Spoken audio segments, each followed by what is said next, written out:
বিকেলের অবসরে গেলাম প্যারিসের দরজা নামে এক স্টেশনে।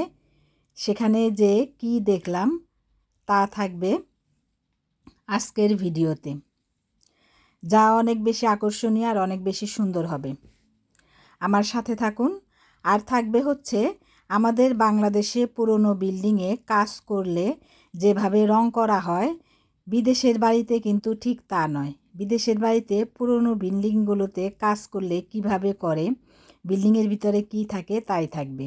আর বাজার থেকে আমার জামাই কী কী নিয়ে আসলো, আর দুপুরে আজকে আমি কি কি রান্না করব তারই ভিডিও।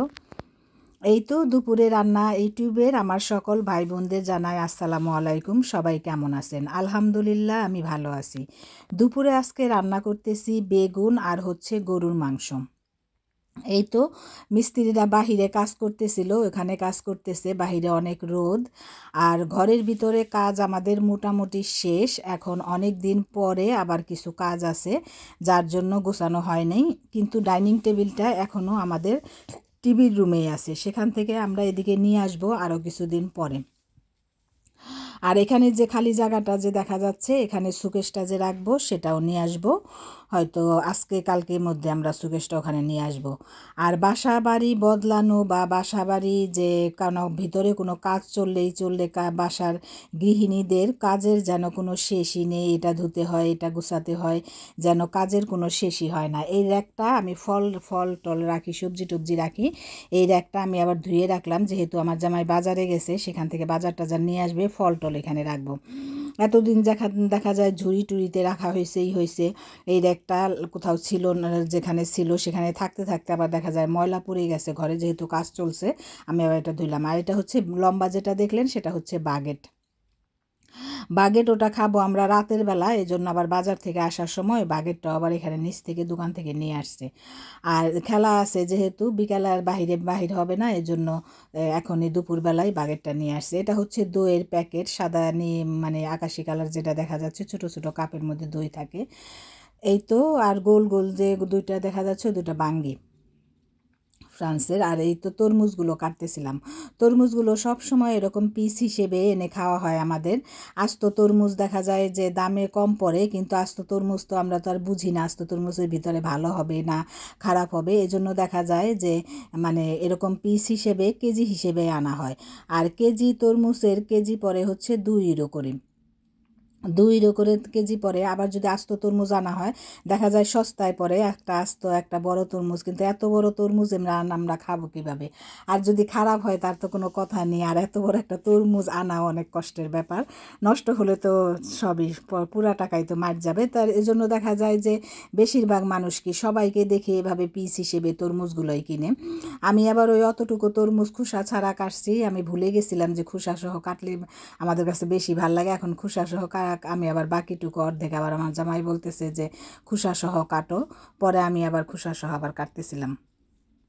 তরমুজগুলো অনেক বেশি মিষ্টি। আর এই সিজনে এত বেশি তরমুজ, মানে অনেক বেশি তরমুজ এখন ফ্রান্সে অনেক বেশি মজা লাগে খেতে। দেখা যায় যে তরমুজ যদি একদিন ঘরে না থাকে কেমন যেন লাগে, মনে হয় যেন কি যেন খাওয়া হয় নাই। বাংলাদেশে থাকলেও যখন যে সিজন থাকে, সিজনের সবজিগুলো না খেলে মনে হয় যেন ভালো লাগে না। রান্না বান্না খাওয়া দাওয়া শেষ করে এই তো গরুর মাংস আর হলো কুরজেত আছে, এগুলো আমরা রাতের বেলা যে বাগেট দিয়ে খাবো, এগুলো এখানে আছে।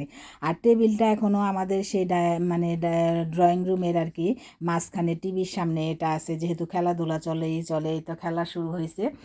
এখানে এখনও টিভি এখানে আছে, দেখা যায় টিভি ডাইনিং টেবিলে খাওয়া দাওয়ার পরে দেখা যায় এখানে আমরা টিভি দেখি করি, এভাবে আছে এখনও। আমরা রান্নাঘরে এখনও টিভিটা নেওয়া হয়নি। আর এই যে কাপের মধ্যে এই যে টক দই যেটা ছিল, এই টক দই এরকম কাপের মধ্যে থাকে।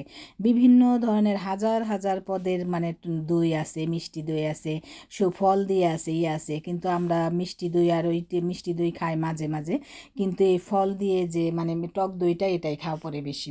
আর ফল দিয়ে যে দইটা আছে সেটা বাচ্চারা খায়। এই তো আমাদের দেশে যদি বিল্ডিংয়ের কোনো কারো কাজ করে পুরনো বিল্ডিংয়ে, তাহলে দেখা যায় মানে রং ঘষে রং লাগায়। কিন্তু এই দেশে এই যে মানে সেই আগের ইটাই আছে, তার উপরে আরও বেশি প্রোটেকশন দেওয়ার জন্য, কিংবা আগের যেইটা আছে সেটা কিন্তু তারা তুলে নেয়, তার উপরে আবার এই ফোমের এইগুলো দিতেছে।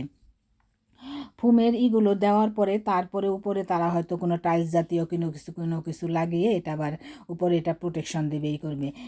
এই যে এই ফুমের যেইটা নিচ থেকে 2তলা থেকে শুরু করছে একদম উপর পর্যন্ত 8তলা পর্যন্ত দিছে। আর এই নিচে হয়তো বা অন্য ধরনের ফুম কিংবা অন্য কিছু দিবে। নিচে এই ফুমগুলো দেয় নাই, নিচের দিকে 1তলা পর্যন্ত। আমরা বিকেলবেলা তারপরে বাহিরে কাজ ছিল ছিল, তার জন্য আমরা এই তো বাহির হয়েছি বিকেলবেলা। বিকেলে এটা হচ্ছে প্যারিসের মানে পথ দো পারি, স্টেশনটার নাম পথ দো পারি, অর্থ হচ্ছে প্যারিসের দরজা।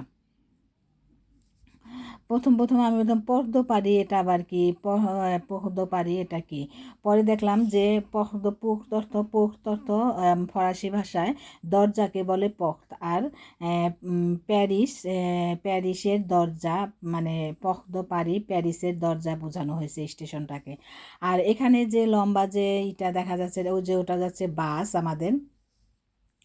আর এখানে হচ্ছে 8 নম্বর ট্রাম যে আছে, ট্রামের এটা হচ্ছে লাস্ট স্টপেজ। ট্রামের লাস্ট স্টপেজ হচ্ছে এটা।